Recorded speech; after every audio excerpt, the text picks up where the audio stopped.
First, the little bit of the video I have seen, for me, is worrying. One, because a health facility is not just any typical public office. It is a place where there are supposed to be high security measures and protocols to be respected to prevent even contamination and a possible infection of other people who come to the facility. So a typical health facility has specific requirements. So I would say that the behavior of the gentleman in the hospital is not appropriate. It is not.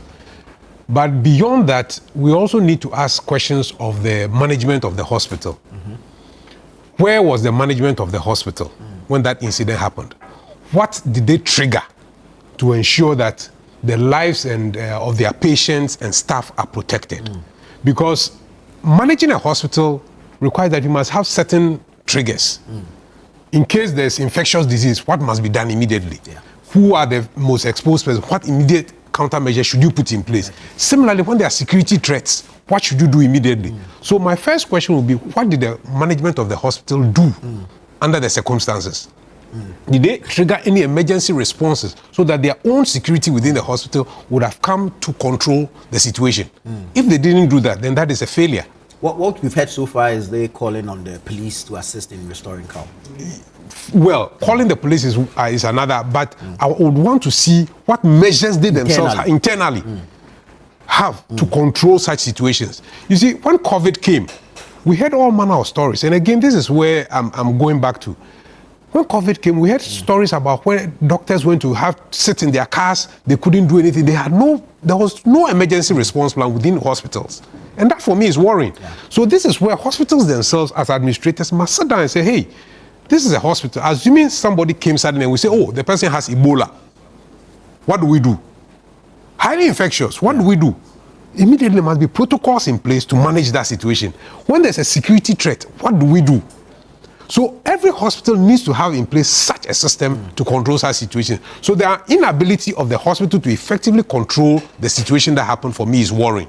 And all health management authorities must set up to look at this. Then the other question I'll ask is HEFRA, the Health Facilities Regulatory Authority. When they say a hospital is fit for purpose, what do they look for? Do they look for some of these things? What are the requirements? What are the requirements? The emergency response issues, do they look at them? Because I think that we need to take things seriously. We shouldn't simply make regulations and then go to bed. The person's response for enforcing and checking that the hospitals have such systems in place must be working properly.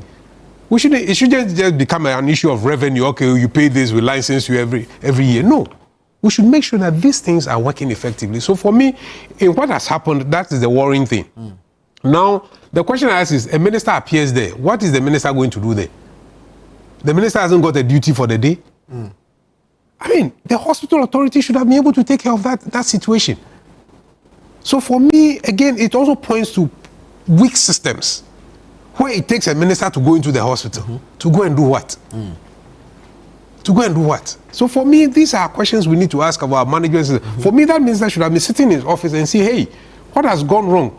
Hey, hospital management, come and report to me. How did this happen? Why couldn't you control it? He must be looking at policies and guidelines to support the hospitals instead of looking for possibly photo opportunities. I think that this could also not be leadership by example. No, this is not leadership.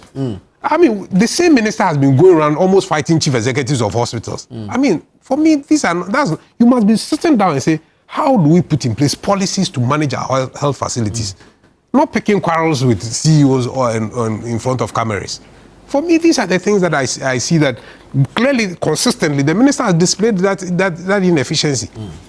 That is not a situation where he should simply have something else, say, police, go there and deal with the situation. Then later on, sit with the hospital and say, how do we resolve this? How do we prevent this?